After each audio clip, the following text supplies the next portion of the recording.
ಎಲ್ರಿಗೂ ನಮಸ್ಕಾರ ಸ್ನೇಹಿತರೆ, ಅಡುಗೆ ಚಾನಲ್ಗೆ ಸ್ವಾಗತ. ಇವತ್ತಿನ ವಿಡಿಯೋದಲ್ಲಿ ಪುಳಿಯೋಗರೆಯನ್ನು ರುಚಿಯಾಗಿ ಹೇಗೆ ಮನೆಯಲ್ಲಿ ಮಾಡ್ಕೊಳ್ಳೋದು ಅಂತ ತೋರಿಸ್ಕೊಡ್ತೀನಿ. ಈ ವಿಡಿಯೋದಲ್ಲಿ ಪುಳಿಯೋಗರೆ ಪುಡಿ ಗೊಜ್ಜನ್ನು ಹೇಗೆ ಮಾಡಿ ಇಟ್ಕೊಳ್ಳೋದು, ಹಾಗೆಯೇ ಅನ್ನಕ್ಕೆ ಹಾಕಿ ಹೇಗೆ ಕಲಿಸ್ಕೊಳ್ಳೋದು ಅಂತ ಮೂರೂ ಇದರೊಳಗೇ ಒಟ್ಟಿಗೆ ತಿಳಿಸ್ತಾ ಇದ್ದೀನಿ. ಬನ್ನಿ ನೋಡೋಣಂತೆ. ಮೊದಲಿಗೆ ಪುಡಿ ಮಾಡ್ಕೊಳ್ಳೋಣ ಸ್ನೇಹಿತರೆ. ಒಂದು ದಪ್ಪ ತಳದ ಬಾಣಲಿಯನ್ನು ಇಟ್ಕೊಂಡು ಇದಕ್ಕೆ ಒಂದು 1/4 ಬಟ್ಲಾಗಷ್ಟು ಎಳ್ಳು, ಬಿಳಿ ಎಳ್ಳನ್ನು ತೊಗೊಂಡಿದ್ದೀನಿ. ನೀವು ಕಪ್ಪೆಳ್ಳು ಸಹ ತೊಗೋಬೋದು. ಕಪ್ಪೆಳ್ಳು ಹಾಕಿದ್ರೆ ಸ್ವಲ್ಪ ಕಪ್ಪು ಬರುತ್ತೆ ಪುಳಿಯೋಗರೆ, ಅಯ್ಯಂಗಾರ್ ಪುಳಿಯೋಗರೆ ಅಂತಾರಲ್ವ, ಆ ಥರ ಬರುತ್ತೆ. ನಿಮ್ಮ ಇಷ್ಟ, ಯಾವುದಾದ್ರೂ ತೊಗೋಬೋದು. ನಾನಿಲ್ಲಿ ಬಿಳಿ ಎಳ್ಳನ್ನು ತೊಗೊಂಡಿದ್ದೀನಿ. ಎಳ್ಳನ್ನು ಚೆನ್ನಾಗಿ ಹುರ್ಕೋಬೇಕು, ಅದು ಚಟಪಟ ಅಂತ ಸಿಡಿಯುತ್ತೆ, ಆಗಲೇ ಗೊತ್ತಾಗುತ್ತಲ್ವ ಎಳ್ಳಾಗಿರೋದು. ಹಾಗೆ ಎಳ್ಳನ್ನು ಚೆನ್ನಾಗಿ ಹುರ್ಕೊಂಡು ಇದನ್ನು ಒಂದು ಮಿಕ್ಸಿ ಜಾರ್ಗೆ ತೆಕ್ಕೊಂಡು ಬಿಡ್ತಾಯಿದ್ದೀನಿ. ಎಲ್ಲನೂ ಮಿಕ್ಸಿ ಜಾರ್ಗೆ ಹಾಕೊಂಡ್ಬಿಡ್ತೀನಿ. ನಿಮಗೆ ತೋರಿಸ್ತಾ ಹೋಗ್ತೀನಿ, ಬನ್ನಿರಿ. ನಿಧಾನಕ್ಕೆ ನೋಡಿಕೊಂಡು ನೀವು ಸಹ ಈ ರೆಸಿಪಿಯನ್ನು ಟ್ರೈ ಮಾಡಿರಿ ಸ್ನೇಹಿತರೆ. ಈಗ ನೆಕ್ಸ್ಟು ಧನಿಯಾ ಕಾಳು ಅಂದರೆ ಕೊತ್ತಂಬರಿ ಬೀಜವನ್ನು ತೊಗೊಂಡಿದ್ದೀನಿ. ಇದು 3/4 ಬಟ್ಲಾಗಷ್ಟು ಕೊತ್ತಂಬರಿ ಬೀಜ ತೊಗೊಂಡಿದ್ದೀನಿ. ಯಾವ ಬಟ್ಲಲ್ಲಿ ನಾನು ಮೆಜರ್ಮೆಂಟ್ ಹೇಳ್ತಾ ಇದ್ದೀನೋ ಅದೇ ಬಟ್ಲಲ್ಲಿ ಎಲ್ಲನೂ ನಾನು ಹೇಳುವಷ್ಟು ಹಾಕ್ರಿ, ಚೆನ್ನಾಗಿ ಬರುತ್ತೆ. 1/4 ಬಟ್ಲಾಗಷ್ಟು ಎಳ್ಳು ಹಾಕಿದ್ವಿ. ಈಗ 3/4 ಬಟ್ಲಾಗಷ್ಟು ಧನಿಯಾ ಬೀಜ ಧನಿಯಾ ಕಾಳು ಹಾಕಿಬಿಟ್ಟು ಅದರೊಳಗೆ ನಾನು ಖಾರಕ್ಕೆ ಎಷ್ಟು ಬೇಕೋ ನೋಡಿಕೊಂಡು ಮೆಣಸಿನ್ಕಾಯಿನ ಹಾಕ್ಕೊತಾ ಇದ್ದೀನಿ. ನೀವು ಗುಂಟೂರು ಹಾಕ್ತಿರೋ ಬ್ಯಾಡ್ಗೆ ಹಾಕ್ತಿರೋ ನಿಮ್ಮಿಷ್ಟ, ಖಾರಕ್ಕೆ ನೋಡ್ಕೊಂಡು ಹಾಕ್ಕೊಳ್ರಿ. ನಾನಿಲ್ಲಿ ಒಂದು 7ರಿಂದ 8 ಆಗಷ್ಟು ಒಣಮೆಣಸಿನ್ಕಾಯಿ ಮತ್ತು 1 ಹಿಡಿ ಆಗಷ್ಟು ಕರಿಬೇವಿನ ಸೊಪ್ಪು ಎಲ್ಲನೂ ಹಾಕಿ ಚೆನ್ನಾಗಿ ಫ್ರೈ ಮಾಡ್ಕೋಬೇಕು. ಹೀಗೆ ಒಣಮೆಣಸಿನ್ಕಾಯಿ ಧನಿಯಾ ಕಾಳು ಸೇರಿಸಿ ಹುರಿದ್ರೆ ಘಾಟ್ ಆಗೋದಿಲ್ಲ ಮೆಣಸಿನ್ಕಾಯಿ, ಅದಕ್ಕೋಸ್ಕರ ಈ ರೀತಿಯಾಗಿ ಹುರಿತಾ ಇದ್ದೀನಿ. ಇದೂ ಅಷ್ಟೇ, ಎಳ್ಳೆಲ್ಲ ತೆಕ್ಕೊಂಡ್ವಲ್ಲ ಅದೇ ಮಿಕ್ಸಿ ಜಾರ್ಗೆ ಹಾಕ್ಕೊಂಡ್ಬಿಡ್ತಾ ಇದ್ದೀನಿ. ಈಗ ನೆಕ್ಸ್ಟು ಮತ್ತೆ ಅದೇ ಬಾಣಲಿಯನ್ನೇ ಇಟ್ಕೊಂಡು ಇದಕ್ಕೆ ಕಡಲೆಬೇಳೆ ಉದ್ದಿನಬೇಳೆಯನ್ನು ಹುರಿತಾ ಹೋಗೋಣಂತೆ. ಸ್ವಲ್ಪ ಒಂದು ಅರ್ಧ ಚಮಚದಷ್ಟು ಎಣ್ಣೆ ಹಾಕ್ಕೊಂಡು ಅರ್ಧ ಕಪ್ ಆಗಷ್ಟು ಕಡಲೆಬೇಳೆ, ಅರ್ಧ ಕಪ್ ಆಗಷ್ಟು ಉದ್ದಿನಬೇಳೆಯನ್ನು ಹಾಕ್ಕೊತಾ ಇದ್ದೀನಿ.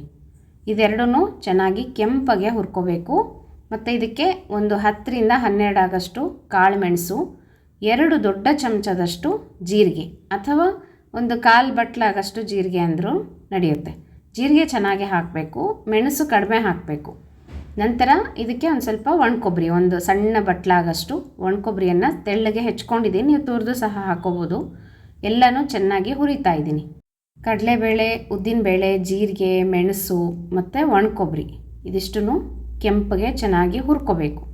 ಹೀಗೆ ಸಪ್ರೇಟಾಗಿಯೂ ಹುರ್ಕೊಂಡು ತೆಕ್ಕೊಂಡು ಹಾಕೋಬೋದು. ನಾನಿಲ್ಲಿ ಎಲ್ಲ ಒಟ್ಟಿಗೆ ಹಾಕ್ತಾಯಿದ್ದೀನಿ. ಮತ್ತು ಇದಕ್ಕೆ 1/4 ಚಮಚ ಆಗಷ್ಟು ಸಾಸಿವೆ, 1/4 ಚಮಚ ಆಗಷ್ಟು ಮೆಂತ್ಯ ಕಾಳು ಇದನ್ನು ಹಾಕ್ಕೊಂಡು ಕೊನೆಯದಾಗಿ ಸ್ವಲ್ಪ ಫ್ರೈ ಮಾಡಿಕೊಂಡು, ಆಗಲೇ ಸಾಸಿವೆ ಸಿಡಿಯೋದಕ್ಕೆ ಶುರುವಾಗುತ್ತಲ್ಲ, ಆವಾಗ ನಾವು ಎಲ್ಲನೂ ಅದೇ ಮಿಕ್ಸಿ ಜಾರ್ಗೆ ಹಾಕ್ಕೊಂಬಿಡೋದು. ನಾವು ಮುಂಚೆ ಎಲ್ಲ ಹಾಕಿದ್ವಲ್ಲ, ನೋಡ್ತಾ ಇದ್ದೀರಲ್ಲ, ಈ ರೀತಿ ಎಲ್ಲನೂ ಒಂದೇ ಮಿಕ್ಸಿ ಜಾರ್ಗೆ ಹಾಕ್ಕೊಂಡು ಸ್ವಲ್ಪ ಪರಿಮಳಕ್ಕೆ ಇಂಗನ್ನು ಹಾಕ್ಕೊಳ್ರಿ. ಇದನ್ನು ಸ್ವಲ್ಪ ತಣ್ಣಗಾದ ಮೇಲೆ ಮಿಕ್ಸಿ ಮಾಡ್ಕೊಳ್ಳೋಣಂತೆ. ಈಗ ಹುಣಸೆ ಹಣ್ಣು, ಒಂದು ದೊಡ್ಡ ನಿಂಬೆ ಹಣ್ಣು ಗಾತ್ರದಷ್ಟು ಹುಣಸೆ ಹಣ್ಣನ್ನು ನಾನು ನೆನೆಸಿ ಇಟ್ಟಿದ್ದೆ. ಚೆನ್ನಾಗಿ ಕಿವುಚ್ಕೊಂಡು ಇದರ ರಸವನ್ನು ತೆಕ್ಕೋಬೇಕು. ಈಗ ಇದು ತಣ್ಣಗಾಗಿದೆ, ನಾವು ಹುರಿದಿದ್ದೆಲ್ಲನೂ ಇದನ್ನು ನೈಸಾಗಿ ಪೌಡರ್ ಮಾಡ್ಕೊಂಬಿಡೋಣ. ನೋಡಿರಿ, ಪುಳಿಯೋಗರೆ ಪುಡಿ ರೆಡಿ ಆಯಿತು. ಇದನ್ನು ನೀವು ಮಾಡಿ ಇಟ್ಕೊಂಡ್ರೆ ತುಂಬ ದಿನ ಇರುತ್ತೆ.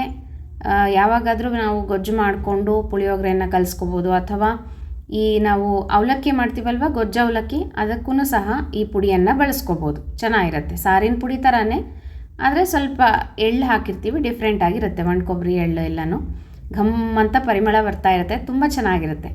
ಈ ರೀತಿ ಪೌಡರ್ ಮಾಡಿ ಇಟ್ಕೋಬೋದು ನೀವು. ಈಗ ಅದೇ ಪೌಡರನ್ನು ಬಳಸಿ ಗೊಜ್ಜು ಹೇಗೆ ಮಾಡ್ಕೊಳ್ಳೋದು ಅಂತ ತೋರಿಸ್ತೀನಂತೆ. ನೋಡಿರಿ, ಹುಣಸೆ ಹಣ್ಣನ್ನು ನೆನೆಸಿ ಇಟ್ಕೊಂಡಿದ್ವಲ್ಲ, ಚೆನ್ನಾಗಿ ಕಿವುಚ್ಕೊಂಡು ಈ ರೀತಿ ರಸವನ್ನು ಸ್ವಲ್ಪ ಎಣ್ಣೆ ಹಾಕಿ ಬಾಣಲೆಯಲ್ಲಿ ಹಿಂಡ್ಕೊಂಡ್ಬಿಡ್ಬೇಕು. ನೋಡ್ತಾ ಇದ್ದೀರಲ್ಲ, ಒಗ್ಗರಣೆ ಹಾಕ್ಲಿಕ್ಕೆ ಹೋಗಬೇಡ್ರಿ.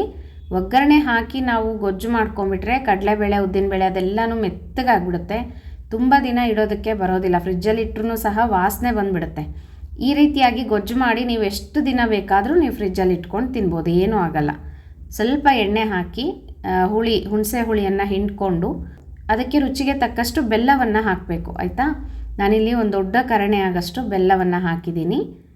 ಈಗ ಚೆನ್ನಾಗಿ ಬೆಲ್ಲನೂ ಕರಗಿದೆ, ಗೊಜ್ಜು ಸಹ ರೆಡಿ ಆಗ್ತಾಯಿದೆ. ನಿಮಗೆ ಗೊತ್ತಾಗುತ್ತೆ, ಸುತ್ತು ನಮಗೆ ಎಣ್ಣೆ ಬಿಡ್ತಾ ಬರುತ್ತೆ. ಏನು ಕುದೀತಾ ಇದೆಯಲ್ಲ ಹುಣಸೆ ಹಣ್ಣಿನ ರಸ ಬೆಲ್ಲ, ಈ ರೀತಿ ಎಣ್ಣೆ ಬಿಡ್ತಾ ಬರುತ್ತೆ. ಆಗ ಇದು ಗೊಜ್ಜು ರೆಡಿ ಆಗಿದೆ, ನೀರಿನಂಶ ಎಲ್ಲ ಹೋಗಿದೆ ಅಂತ ಅರ್ಥ. ಹಾಗೆ ನೀರು ಹೋಗೋ ತನಕನೂ ಚೆನ್ನಾಗಿ ಕುದಿಸ್ಕೊಂಡು ಇದಕ್ಕೆ ನಾವು ಮಾಡಿ ಇಟ್ಕೊಂಡಿರುವಂಥ ಪುಡಿಯನ್ನು ಹಾಕ್ತಾಯಿದ್ದೀನಿ. ಇಷ್ಟೂ ಹಾಕ್ತಾ ಇಲ್ಲ, ಒಂದು ಸ್ವಲ್ಪ ಪುಡಿ ಎತ್ತಿಟ್ಕೊತೀನಿ ನಾನು. ನೋಡ್ಕೊಂಡು ಹಾಕ್ಕೊಳ್ರಿ, ಆವಾಗಲೇ ಗಟ್ಟಿ ಬಂದುಬಿಡುತ್ತೆ ನಮಗೆ. ಆ ಥರ ಮಾಡ್ಕೋಬಾರ್ದು, ಸ್ವಲ್ಪ ಗೊಜ್ಜು ಥರ ಇರಬೇಕು. ಆ ರೀತಿ ಇರೋವಾಗಲೇ ಪುಡಿ ಸ್ವಲ್ಪ ನೋಡ್ಕೊಂಡು ಹಾಕ್ಕೊಳ್ರಿ. ನನಗೆ ಇಷ್ಟು ಪುಡಿನೂ ಬೇಕಾಗಿರಲಿಲ್ಲ, ಒಂದು ಸ್ವಲ್ಪ ಪುಡಿ ಎತ್ತಿಟ್ಕೊಂಡಿದ್ದೀನಿ ನಾನು. ಈ ರೀತಿ ಇರಬೇಕು, ಹೀಗೆ ಕಾಣಿಸ್ತಾ ಇದೆಯಲ್ಲ, ಇಷ್ಟು ಈ ಹದಕ್ಕೆ ಇರಬೇಕು. ಹಾಗೆ ಚೆನ್ನಾಗಿ ಇದನ್ನು ಫ್ರೈ ಮಾಡ್ಕೋಬೇಕು. ಮತ್ತು ಸ್ವಲ್ಪ ಎಣ್ಣೆ ಬಿಡ್ತಾ ಬರುತ್ತೆ ಆ ಗೊಜ್ಜು, ಅಲ್ಲಿ ತನಕನೂ ಇದನ್ನು ಫ್ರೈ ಮಾಡ್ತಾ ಹೋಗಬೇಕು. ಈ ರೀತಿ ಗೊಜ್ಜು ಮಾಡಿ ನೀವು ಒಂದು ಗಾಜಿನ ಬಾಟ್ಲಿಯಲ್ಲಿ ಹಾಕಿ ಎತ್ತಿಟ್ಕೋಬೋದು. ಹೊರಗಡೆನೂ ಇಡ್ಬೋದು ಅಥವಾ ಫ್ರಿಜ್ಜಲ್ಲಾದರೂ ಇಟ್ಕೋಬೋದು, ನಿಮ್ಮ ಅನುಕೂಲ. ಆಚೆ ಇಟ್ಟರೂ ಏನು ಹಾಳಾಗೋದಿಲ್ಲ, ಒಂದು ವಾರ 10 ದಿನದ ತನಕನೂ ಇರುತ್ತೆ. ಇದಕ್ಕೆ ಸ್ವಲ್ಪ ಉಪ್ಪನ್ನು ಸೇರಿಸ್ತಾ ಇದ್ದೀನಿ. ಆಮೇಲೆ ಮತ್ತೆ ನಾವು ಅನ್ನಕ್ಕೆ ಬೇರೆ ಉಪ್ಪನ್ನು ಹಾಕೋಣ. ಈಗ ನೋಡಿರಿ ಸ್ನೇಹಿತರೆ, ಪುಳಿಯೋಗರೆ ಗೊಜ್ಜು ರೆಡಿ ಆಯಿತು. ಅನ್ನ ಸಹ ಆಗಿದೆ. ಸ್ವಲ್ಪ ತಣ್ಣಗಾಗಬೇಕು, ಬಿಸಿ ಅನ್ನಕ್ಕೆ ಕಲಸಿದ್ರೆ ಮುದ್ದೆ ಆಗಿಬಿಡುತ್ತೆ. ನಾನೀಗ ಸ್ವಲ್ಪ ಗೊಜ್ಜನ್ನು ತೆಗೆದಿಟ್ಕೊತಾ ಇದ್ದೀನಿ. ಒಂದು ಗಾಜಿನ ಬಾಟ್ಲಿಗೆ ಹಾಕ್ಕೊಂಡು ನೀವು ಫ್ರಿಜ್ಜಲ್ಲಾದರೂ ಇಟ್ಕೋಬೋದು ಅಥವಾ ಆಚೆ ಕಡೆನೂ ಇಟ್ಕೋಬೋದು. ಅಂದರೆ ತುಂಬ ದಿನ ಇರಬೇಕು ಅಂತಂದರೆ ಫ್ರಿಜ್ಜಲ್ಲಿ ಇಟ್ಕೊಂಡ್ರೆ ಚೆನ್ನಾಗಿರುತ್ತೆ, ಗಟ್ಟಿ ಆಗಲ್ಲ, ಏನಾಗಲ್ಲ, ಚೆನ್ನಾಗಿರುತ್ತೆ. ನೀವು ಯಾವಾಗ ಬೇಕೋ ಆವಾಗ ದಿಢೀರಂತ ಗೊಜ್ಜು ಹಾಕಿಬಿಟ್ಟು ಕಲಿಸ್ಕೋಬೋದು ಅನ್ನಕ್ಕೆ. ನೋಡಿರಿ, ಈಗ ಪುಳಿಯೋಗರೆ ಗೊಜ್ಜು ರೆಡಿ ಆಯಿತು. ಪುಡಿ ಮಾಡಿದ್ದು ತೋರಿಸ್ದೆ, ಗೊಜ್ಜು ಮಾಡಿದ್ದು ತೋರಿಸ್ದೆ. ಈಗ ಪುಳಿಯೋಗರೆ ಕಲಿಸ್ಕೊಳ್ಳೋಣ ಸ್ನೇಹಿತರೆ. ಸ್ವಲ್ಪ ಎಣ್ಣೆ ಹಾಕ್ತಾಯಿದ್ದೀನಿ. ಧಾರಾಳವಾಗಿ ಎಣ್ಣೆಯನ್ನು ಹಾಕಬೇಕು ಅನ್ನಕ್ಕೆ ಕಲಿಸೋವಾಗ. ಇದು ಸ್ವಲ್ಪ ಎಣ್ಣೆ ಕಾದ್ಮೇಲೆ ಸಾಸಿವೆ, ಜೀರಿಗೆ ಎಲ್ಲನೂ ಒಗ್ಗರಣೆ ಸಾಮಗ್ರಿಗಳನ್ನು ಹಾಕೋಣಂತೆ. ಸ್ವಲ್ಪ ನಾವು ಪುಳಿಯೋಗರೆ ಮಾಡಿದಾಗ ಅಥವಾ ಗೊಜ್ಜು ಅವಲಕ್ಕಿ ಮಾಡಿದಾಗ ಅದಕ್ಕೆಲ್ಲನೂ ಕಡಲೆಬೇಳೆ, ಉದ್ದಿನಬೇಳೆ, ಕಡಲೆಕಾಯಿ ಬೀಜ ಎಲ್ಲನೂ ಜಾಸ್ತಿ ಹಾಕಬೇಕು, ಚೆನ್ನಾಗಿರುತ್ತೆ. ಹಾಗಾಗಿ ನಾನಿಲ್ಲಿ ಸಾಸಿವೆ, ಜೀರಿಗೆ, ಕಡಲೆಕಾಯಿ ಬೀಜ ಹಾಕಿದ್ದೀನಿ. ಸ್ವಲ್ಪ ಕಡಲೆಕಾಯಿ ಬೀಜ ಫ್ರೈ ಆಗ್ತೀನಿ. ಸ್ವಲ್ಪ ಉದ್ದಿನಬೇಳೆಯನ್ನು ಹಾಕಬೇಕು ಮತ್ತು ಕಡಲೆಬೇಳೆಯನ್ನು ಹಾಕಬೇಕು.